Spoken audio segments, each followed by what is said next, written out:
Welcome to the third episode of Factory Forward, the podcast dedicated to advancing manufacturing and propelling factories into the future. In this episode, Oba and Zeeshan Zia discuss the challenges and opportunities of implementing lean principles in different cultural contexts. Oba also shares his insights and experiences in applying lean principles to enhance operational efficiency and productivity. Now, meet your host, Zeeshan Zia. Hi everyone, welcome to the Factory Forward podcast. Oba-san is a seasoned operations management consultant with over 2 decades of experience, currently a senior consultant at H&M Operations Management LLC, and we are glad to have him with us on the podcast today. He was educated at the Harvard Business School and Waseda University. His expertise lies in implementing the Toyota production system and enhancing operational excellence across global industries. Oba-san's notable achievements include drastically reducing process times and improving efficiency through strategic model line implementations. Thank you for being with us, Oba-san. Hi, thank you for having me.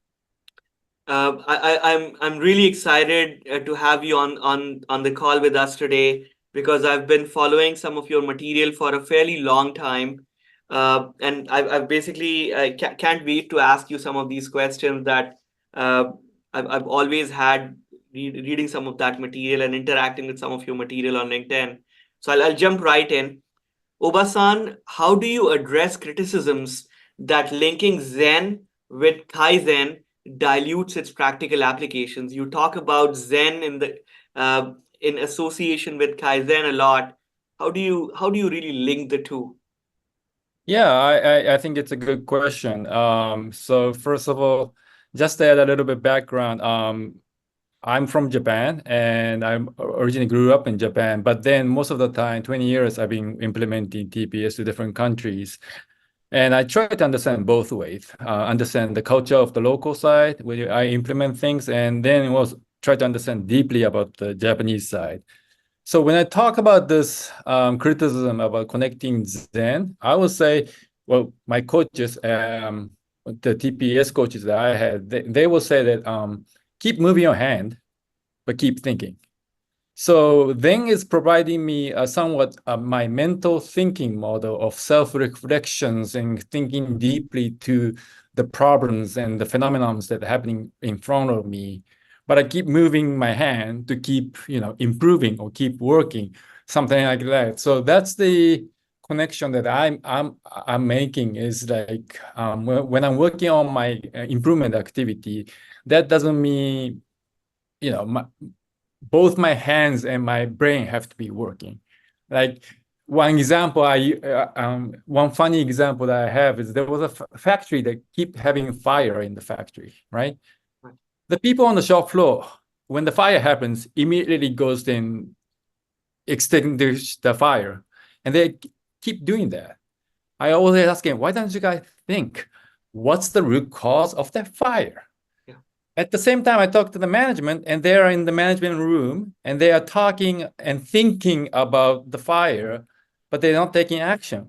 Why don't you guys go into the shop floor, understand the problem? Because the problem was very simple. People were smoking next to a machine, and there were like so many cigarettes dropped everywhere in the factory. You got to prohibit the smoking in the factory. That's simple.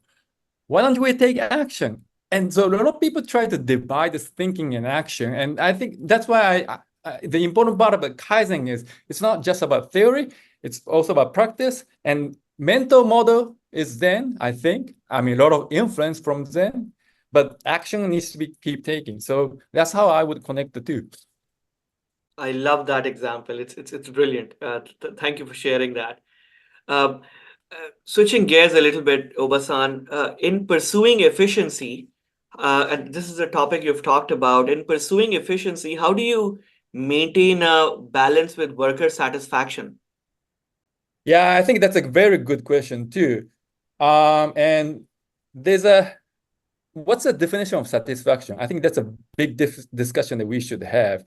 And there's an interesting paper written by a Japanese professor who worked at Toyota for like 3 months and also worked as a factory worker in a different factory, different OEM for 3 months. And he tried to understand how does he feel after working. When he worked at the different factories, right? At the beginning, the work was very easy. So he was satisfied. But within the milestones, a 1 month or so, he starts thinking, I'm coming here to waste my time, right? I don't get coached. I don't get challenged. I'm just repeating the same thing. And he's a professor, so he knows a lot of things. He thought he can suggest things and do the good stuff that we talked about. None of that was happening, despite the fact that the company is saying they are lean or whatever. Then he came to Toyota. It was tough. The first week he thought, I'm going to quit this job because it's so tough. But by the end of the month, he started to feel satisfied because he's accomplishing something. When he suggests some ideas, people listen to it, people take action to it, and he was part of the team. And he started to feel far more satisfied because his brain is far more respected than just the simple work activity that they're doing. So what is the satisfaction that we're trying to aim? Because a lot of people, talking about satisfaction because we want to be nice to the operators. You don't want to, so we give them free time to talk, have some tea, blah, blah, blah, blah, blah. But we are professionals. Yeah. And I think that's the important part of the TPS is we treat everybody as a professional. They are spending valuable time at the factory to work. Then let's use their time to produce something valuable. So that difference is something that I think we should have a discussion there. I have to say, a lot of TPS places are tough place to work. It's a fact. It's a fact. Yeah. But at the same time, they keep developing them. So people enjoy the love of learning. And we think that's the fundamental of human beings, right? Yeah. And that's the reason why I think that's the part that I think there's a big gap in terms of satisfaction. No, I completely agree. I believe that there is joy in craftsmanship and it's, we should not treat professionals as children. That's not a definition of satisfaction that I would agree with either. Absolutely, I appreciate that. So Oba-san, how do obviously you've seen multiple cultures. How do cultural differences affect lean implementation across global landscapes? Yeah, so because I worked at a lot of different places, I would say local culture impact should be controlled. I would say, and it doesn't really matter. For example, I always say the worst factory I have ever seen in my life is in Japan. Right. It's like a few miles away from Toyota. I just couldn't believe how bad it was, and I was embarrassed. But I always say that because it doesn't matter which culture it came from. It's more about, I think, more about the management. So one example I have is like there was a factory somewhere, I'm not going to name the country, somewhere in the Pacifics, not Japan, but the Japanese company came and they saw that the local culture is very different. So what they did is from the gate of the entry to the factory to the workers' place, they made a aisle where every employee have to walk within X amount of seconds. If not, they had to repeat that. So that was like a zone of sort of separating. From here on, you entering the professional working zones. You have to behave based on the professional working culture. Outside is a nice, beautiful place. I love that place. It's relaxed. Everything is slow and calm and nice. But that's outside world. Inside world is different. Let's separate it. And that company was successfully managing those cultures. And the plant manager will say, hey, culture is my responsibility to manage. And I know every human being can work professionally, and we treat them like that. So that's how I think the lean principles or whatever can go well with any kind of culture, in my opinion. That makes sense. How about, how do you see, what do you see as the major challenges and opportunities for lean and lean culture in the coming decade, in the 2020s, essentially? Yeah, I think the biggest thing is how can we develop people, human beings. I think we don't understand our brains. we know very little about it. I think we focus too much on how to memorize things, but how do our brain generate interesting ideas? That's still a very mysterious topic of our area. And developing people doesn't mean memorizing a lot of new, words and concepts and stuff like that. And speaking about it, how can we convert those ideas into actions? And how can we implement it is the part that very different. And that's the part that I think we need to challenge more is how can we develop people who can generate a lot of interesting ideas. So like, for example, my experience is some of the people they rarely had like high school education or they didn't go to college. They don't have an engineering degree, but sometimes they do come up with great ideas. Yeah. So how can they develop that kind of people? I don't care what kind of background they have. The important part is how can they develop new ideas for tomorrow. And that's the part that I think the development that we are talking about is a little bit off, is focusing too much on knowledge, not the wisdom that we are talking about. That makes sense. Yeah, that's fantastic. So, Oba-san, how do you?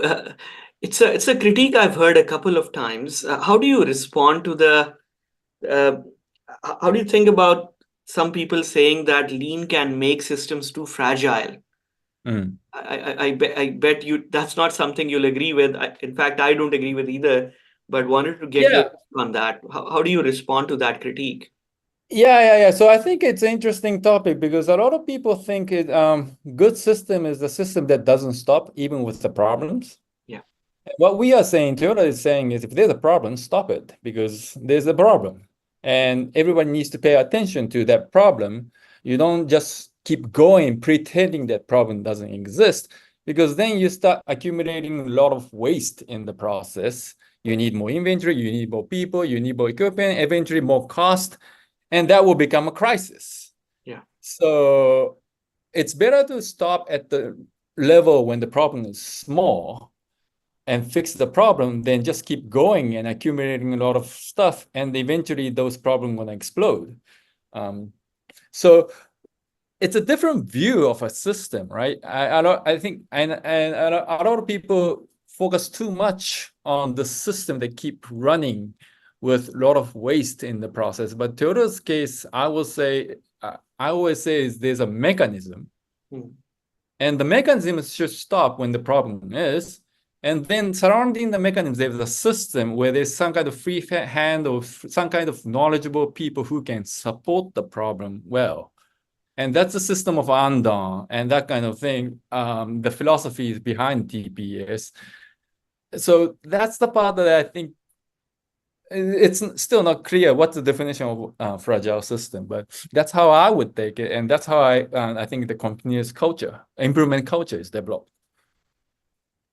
Got it. So at the beginning of the discussion, Oba-san, you pointed out leaders who are sitting in meeting rooms and not really visiting the places where the work is actually taking place. What do you think good leaders, what are the changes that good leaders make to effectively support lean transformations? Yeah, I think good leaders, I shouldn't say just go to Gemba, Right. To the shop floor, but also, how can I say, leading by examples. Like a lot of people, thinks that they need to, for example, a good example is like, I think the word challenge is a key word, but a lot of cases, what I see is a numeral, right? They challenge by numbers. They don't challenge the actions or thinking. Right. So yes, the result, the numbers are important, but how to get there is more important. The process of getting there is important. So one of the things I was challenged was, yes, the numbers were challenged, but most of the time what I was challenged through my career by the leaders was my thinking. Am I thinking correctly? Am I thinking, is the action matching the thinking that I said? And those are the things that the leaders challenged me was not just the numbers. I would say numbers very little. because the result is always there. But they keep challenging me on the thinking side, and that's the reason why we can develop more. Is like, yeah, if I look at sport, right? If you only look at the scores, yeah, we win or lose depending on the any kind of sport. It happens. But then the coaches shouldn't challenge just those numbers. They should be challenging how did I play, what kind of skill set I was missing in the play. Therefore, I should do this kind of training. That's why I can continuously develop. But if somebody keep challenging me only based on scores, right? Just like those sport news that you see, yeah, I'm not going to improve my team and I'm not going to improve my performance. So I think that's the difference that I think we need to make on the leadership side. Go and see what's really happening in the process and understand it and challenge based on that. Makes sense. I think that advice applies everywhere from schools where kids are being taught, don't focus too much on the final grades. Think more about what's Yeah. being taught in the process itself, to all the Yes. way actually even to AI and machine learning and so on. The sparser your training signals, training labels, the poorer the quality of training these even machines. But I want to switch gears a little bit, Obasan. You mentioned or I mentioned fragility, and I think one of the ways I see fragility is in the context of the constraints that standardized work imposes. How do you think innovation can thrive within the constraints of standardized work? Yeah, I think that's the part that I think a lot of people are completely misunderstanding because like I said before, I see system as a mechanism and the system surrounded. Standardized work defines a mechanism, right? Everybody needs to follow the standardized work strictly. However, there's always problems or there are always new ideas that I have to improve the standardized work. Then let's use the system somewhat flexible to change and improve. For example, Toyota will have a team leader who's outside the standardized work for the operators, and they don't have there are standards that they need to follow, but they have some flexibility of what to do. For example, if the andon is pulled, they need to respond to the andon, stop doing whatever they are doing on improvement activities and stuff. And what they're doing on improvement activity is something they're doing to improve the standardized work. So they're trying something outside, different from the standardized work. So that's the part that I think, in a lot of cases, what I see in companies that work on standards, they always say, follow the standard. That's it.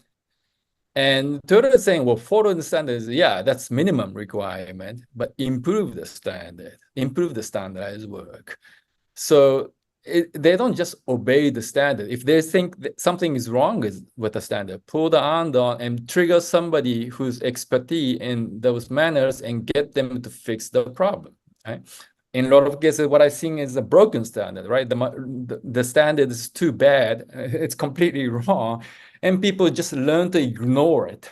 Yeah. Right. And that's the completely wrong direction to go. It's like, oh, if it's wrong, then who made the standard? Oh, engineer made it. Okay, bring the engineer to the shop floor. Why did they make this mistake? Understand the difference. In some cases, yeah, the material has changed. In some cases, the machine, they changed some kind of components inside the machine, but they didn't update the standard. Fix those issues and understand why that happened and go back to standards. So I don't think standardized work will prevent us from anything from innovation. I think it will help us to improve because in many cases it provides the foundation, right? Right. Like I've seen a lot of places they implement a new machines and new technology. It's nice, but it doesn't work. But then I talk to these people and I recognize that, wait, what are you guys comparing against? You're comparing against chaotic condition and you may implement this new technology, but you compare the basis of that comparison is so how can I say chaotic that you're not comparing apple to apple at all, right? You're not doing any kind of design of experiment because you haven't standardized anything, right? You're putting so many variables into the process and you're blaming this new technology. No, it's not. New technology is very good, but because you didn't design the experiment properly, what is this technology supposed to provide? everything else has to be standardized. Don't add too many variables to the process. Just change this new technology part and compare apple to apple to see the result. But yeah, without standardization, you can't do that. And like so many good technologies are thrown outside the factory. Oh, it doesn't work. No, we're using the technology in the wrong way. Yeah. And that's how we use standardized work. Is standardize everything through first man-machine material method, and then one by one add those new variables to the process and understand how it can improve the process. So I think it's a requirement to have standardized work and innovation together. I love that. Oba-san, one thing you pointed out, which connects to my earlier question about culture as well. You pointed out, sometimes operators, what you see is operators just don't follow. You have standard work, but operators choose not to follow standard work. And one observation that I have, looking at or talking to US operators in US factories, is that they like to be a lot more independent, or they expect more independence and uh, more individuality, if you will. I've even heard operators tell me that I like to do processes my way. So why should that bin be up here? Why shouldn't be down here? I prefer it that way, and those kinds of things. I On the other hand, in some cultures, like in a lot of Asian cultures, they are more community, social driven, society driven, and a little bit more authoritarian. Maybe that's it's become a little bit too much of a negative word now, but so it's easier for operator to make operators or ask operators to follow standard work, whereas in US cultures, a feeling I get, and a feeling and an observation I make, even going to very mature and big manufacturers, is standard work is there. That you have those printed work instructions up there, but nobody is following those. How do you have you experienced those kinds of things? Is the Yeah, only reason for always, that always. standard work is bad? Always. And I always thought, in case of United States, I don't know who your audience is, but I always talk about American football. Right. I have not seen a sport that standardized so much, right? The detail of the plays that been designed by the coaches in that sport is crazy compared to any other sport. And somehow American people are obsessed and going crazy about it. I mean, since I live here long enough, I can enjoy it, but still I don't understand how in the world that these audience can gather so much and get so much enthusiasm. Why are they getting so excited about such a sport that's standardized so much? And that is because I think there is like, first of all, the result of the bad designed play, the players are not blamed for that action. The coaches are. And I think that's the part that we need to understand is in many cases that I have seen is there has been many bad standards that designed by engineering or management that the operators are being blamed for the responsibility. So I hear a lot of stories that, operators want to be individualized, blah, blah, blah kind of thing. But it's also true that whenever there's a problem in terms of quality or any kind of thing, they simply blame the operators without really understanding how bad the process was designed. And I think that's the fairness that I feel guilty about, is that we don't listen to the operator's concern first and understand why they do the things the way they do right now. And in many cases, yeah, I try to understand deeper on the work standard. There's some kind of documents on the standardization of the machines or the process or the materials, and you see a lot of deviation over there. So I'm creating this chaotic environment for the operators that if they follow the standard, the result will be bad. And we just simply blame the operators. So that's the part that I think we need to go a little bit deeper, is somehow the people are behaving this individualistic way, and we need to understand the root cause of that. And in many cases, it's come from different sources than the people. If people are allowed to express their voices and start to listen, and we understand the root cause of the problem, they will love the environment.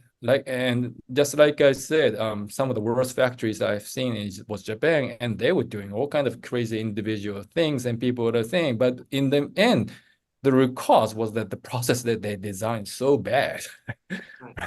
And then you don't listen to the operators, and they will say, okay, what the heck? I'm going to do whatever I think is the right way. Okay, I'm getting the numbers, so you guys should shut up. And there, the distance will be disconnected. And that's, I think, where the resistance comes from. Fair enough. That makes sense. Oba-san, you've had a long and distinguished career in this field.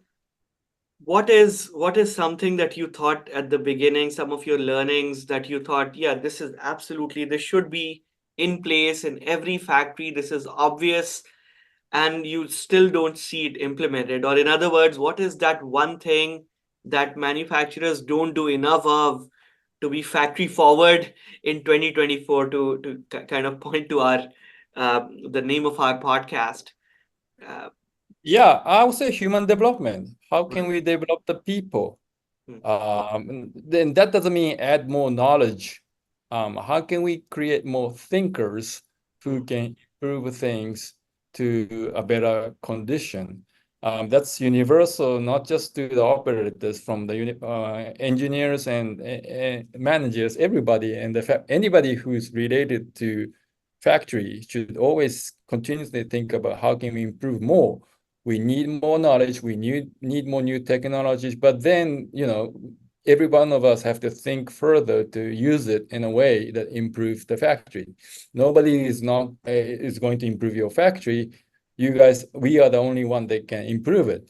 Yeah. So, and remain the same condition is death in this economy, right? Somebody will improve, somebody somewhere will improve and continuously challenge us. And that's the beauty of this market system. Yeah. So every worker in the factory should come to work every day. At the end of the day, they should feel comfortable going out to say, hey, it's small, but I improved something. And that's the part of the mentally and also knowledge and wisdom wise that we need to develop more and think about more, is how can we develop human beings better?